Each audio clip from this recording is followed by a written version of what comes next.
Imagine being pregnant for nearly 2 decades of your life. Imagine giving birth to a child, only to have them taken away by nurses moments later, so you can get ready to do it all over again.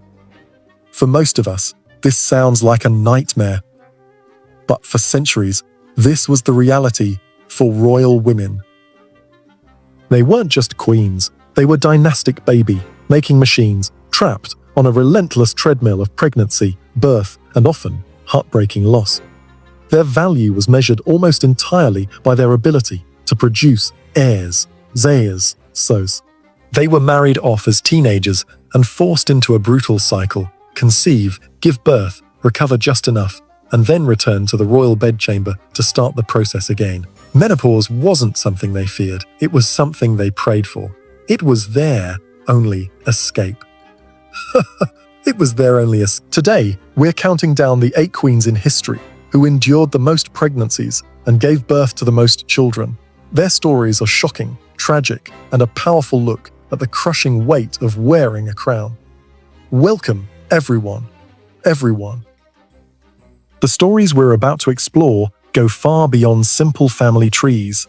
They reveal the incredible physical and emotional toll of royal duty. We'll journey from the magnificent palaces of Mughal India to the cold castles of England, uncovering the lives of women whose bodies were considered property of the state. Let's begin our countdown. Our countdown begins in 1593 with a Persian noblewoman, Mumtaz Mahal.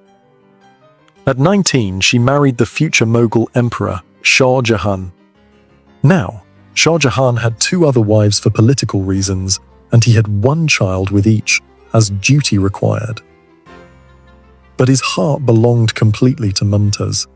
To him, she was the most beautiful and virtuous woman alive. She wasn't just a wife living in the palace. She was his most trusted advisor. She traveled with him everywhere, even on dangerous military campaigns. He showered her with unbelievable riches, giving her the highest salary ever paid to a Mughal empress. Together, their love story produced 14 children. Sadly, in an age of high infant mortality, only 7 survived to adulthood. Among them were the powerful princess Jahanara Begum and a son named Aurangzeb, who would one day seize the throne. Mumtaz's 14th childbirth was a 30-hour nightmare. After finally delivering her daughter, Gohar, she began to bleed uncontrollably and died in the emperor's arms. Shah Jahan was utterly destroyed by grief.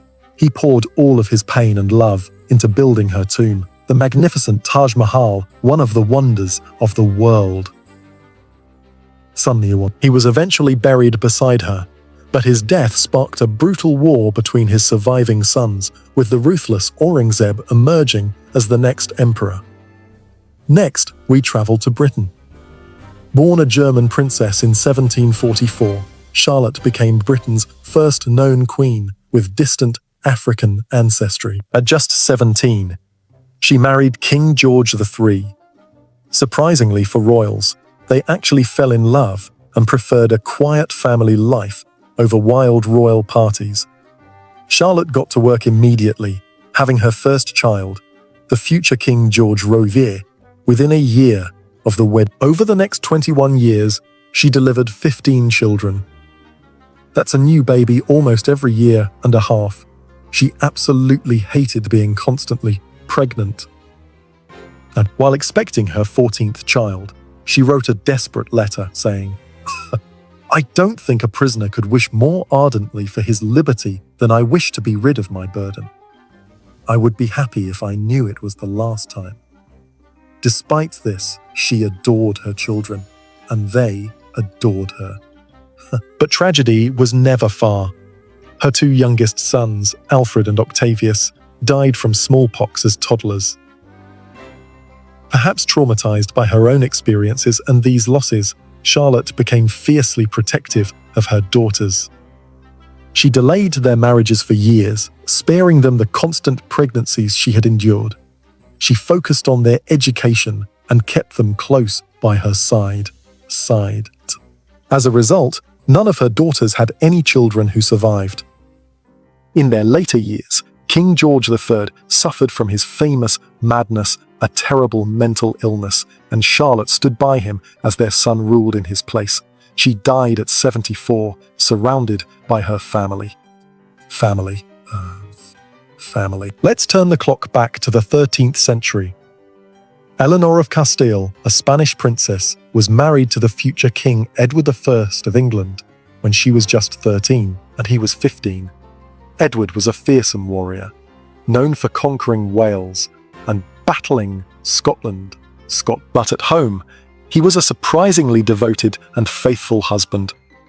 Eleanor was incredibly tough herself, traveling with Edward on harsh military campaigns, all while being almost constantly pregnant with their 16 children.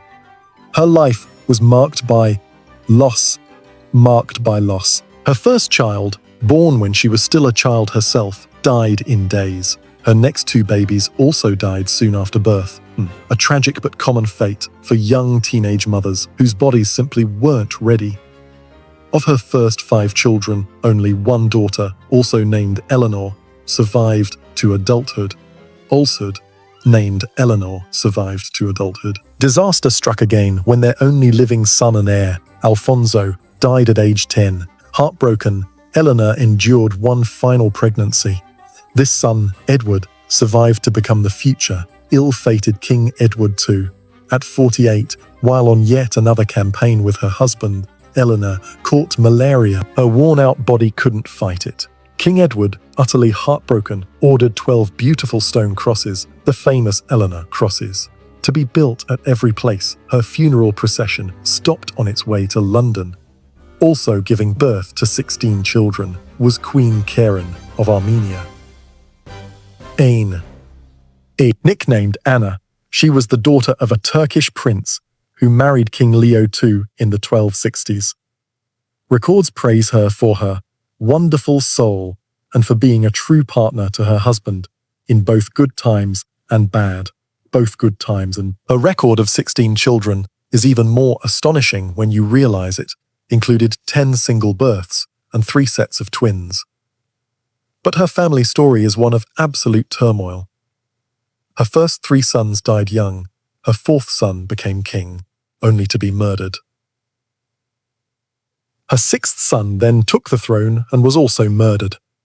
Her final pregnancy was another set of twins, and the youngest of these boys would also grow up to become king, and he too was murdered.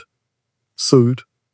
Completely exhausted after so many births and so much tragedy, Queen Karen did the only thing she could to escape.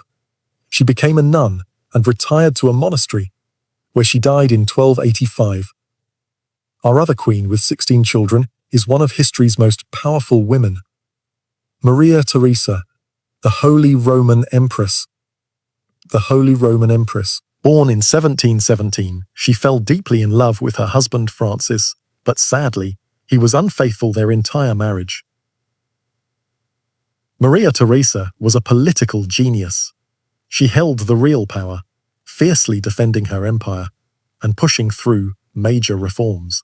She did all of this while delivering 16 children in just 19 years. She even famously declared that if she hadn't been constantly pregnant, she would have led her troops into battle herself.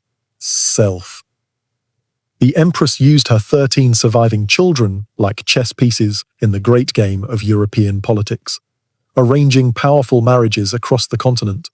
Her most famous child was her youngest daughter, Marie Antoinette, the future Queen of France. Frustrated by her husband's affairs, Maria Theresa even created a chastity commission to crack down on immorality, secretly hoping to catch him. After he died, she mourned him by wearing black for the rest of her life, a powerful ruler who eventually died of smallpox at 63. It seems that baby-making ability ran in the family. Maria Carolina inherited her mother, Maria Theresa's, incredible fertility. She was extremely close to her younger sister, Marie Antoinette. So you can imagine her terror when she was forced to marry the man her other 3 sisters had been promised to. Why were they available? Because all 3 had died of smallpox before they could be wed. Babe.